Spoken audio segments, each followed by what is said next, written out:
So while I'm almost done with the skateboard, I've tested and everything. I just want to make a quick video, some tips when you're building your first DIY electric skateboard. You're gonna go run into a lot of problems.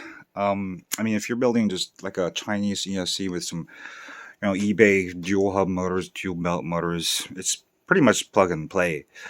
Um, that's what I actually did in the first beginning, and I just duct taped everything. I never made uh, a full skateboard with it.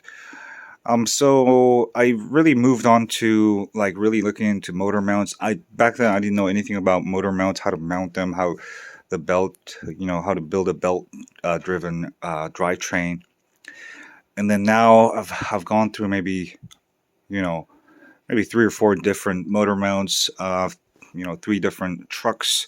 Tried torque board, tried flip ski, tried Vestar, and I realized like stuff like Vestar and Onboard, they're pretty much like sort of copy of Evolved, the way it's set up. I didn't realize it because I never bought an Evolved, but so Evolved had some good ideas. For example, they have these. I don't have it here. I don't want to grab my stuff, but basically they have the motor mounts and they have three screws, and basically there's three screws that mount to the motor mount to the trucks, so that way your motor mount is secure. So that's a really good idea.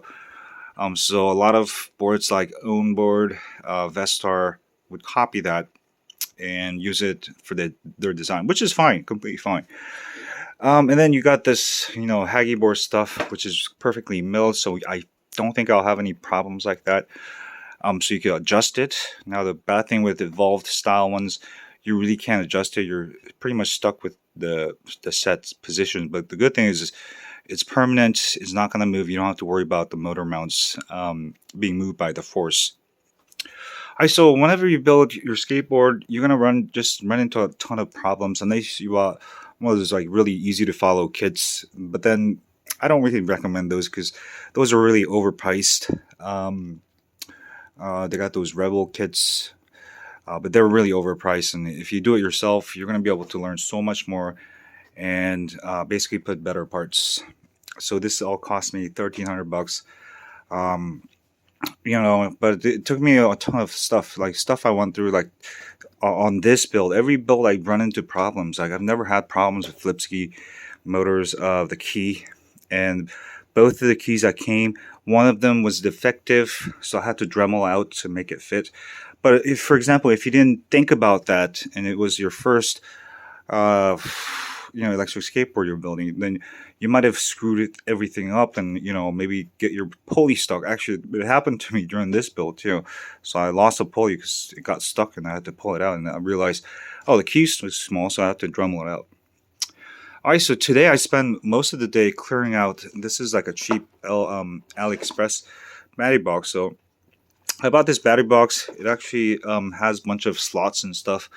It wouldn't fit the vest, so I had to, Dremel out, cut real carefully and cut out more space. But even if I did that, this is a really nice material. And the reason I did that is I wanted to fit, so I've put my vest here to expose the bottom of the vest. What happens is that if you do that, this acts as heatsink, and you can put a actual heatsink there too if you want to.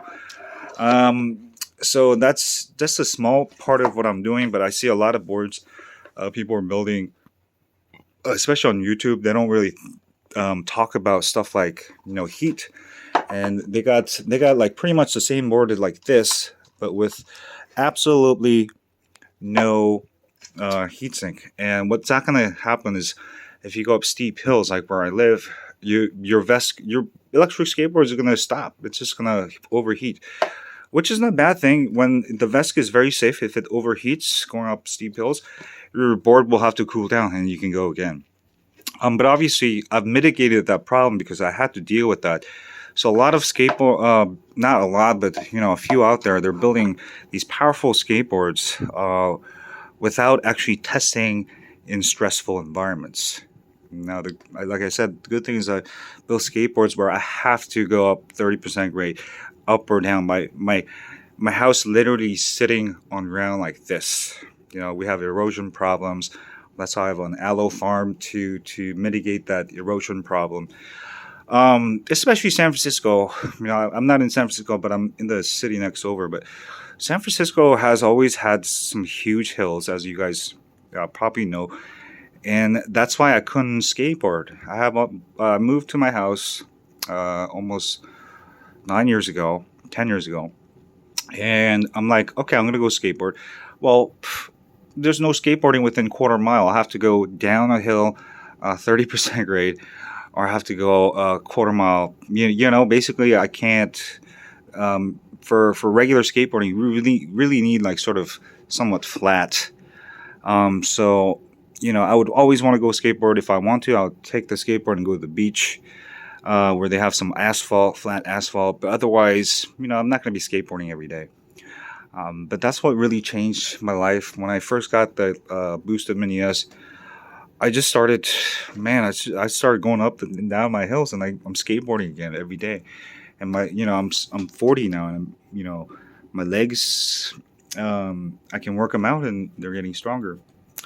Anyway, back to the tips. You really want to take your time. For example, I glued this on with some epoxy. I know it looks ugly, but next time I figured out a better way to do this. But it's just, first time making a hole like this. You really want to take time. Like, for example, this epoxy will, it'll be ready to ride in a couple hours, but you want to really cure it. Or, like I put some Loctite on the pulley screws. For that to cure, it's like 24 hours. So you do want to wait that 24 hours. And if you don't wait that, and you just, get impatient, and what happens is, I would start riding my board right after I made it, and then everything started coming apart. Like my motor mount started jiggling, my screws start coming apart. So patience is really key. And what happens is, if that comes apart, I have to go unscrew it, reapply Loctite, and then wait another 24 hours. And it's like having, like getting hurt and having a scar. Instead of letting, let's say you have a scab, and instead of letting it heal, you keep like picking on the scab, right? So patience is really key, and really building the right stuff. Like, I could just mount this, and it's gonna look, real flush, no heat sink. But I would rather do this, because this allows my board to perform 20 to 30% cooler. I can go up much bigger hills with no heating problems, especially my neighborhood. So I'm taking the time. Before, I would just try to make a board in one day, but now I just go step by step. And if you get tired, just stop. Because if I didn't do this later on, I'll have to take everything apart and do it anyway. That's the thing. If you don't wait for the Loctite to fully cure, then the next day you have to fix it, and then you have to wait a longer time. It's going to cost you more time and more money.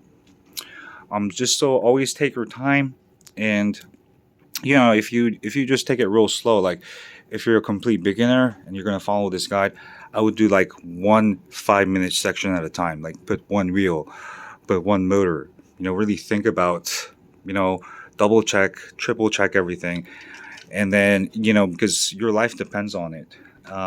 If you're building your battery. My battery takes about two days on average to make, because I'll put it together, and then I'll solder it the next day, and then I'll just take my time. And just taking your time is absolutely necessary on a project like this, because your life depends on it. If my battery connection fail, I'm gonna fly off and probably die. If the vest connection fails, I'll probably fall off and die. If your BMS fails, you're not going to die. All right. If one of your motor fails, you're not going to die. One of your motors will start running. So yeah, there's a lot to think about, and just keeping it safe. Always take your time, and yeah, that's all I can tell you. If you're going to build your board, just take your time, and if you're in a hurry or something, and you don't want to put the battery box, you could just duct tape everything. That's how I used to do it. But now I just really want to make a complete waterproof. This is going to be completely waterproof, and I mean it's not waterproof proof, but I mean you're going to be able to go ride it in the rain safely without the board shutting down or anything, shorting. So anyway, just some tips. Have a great day.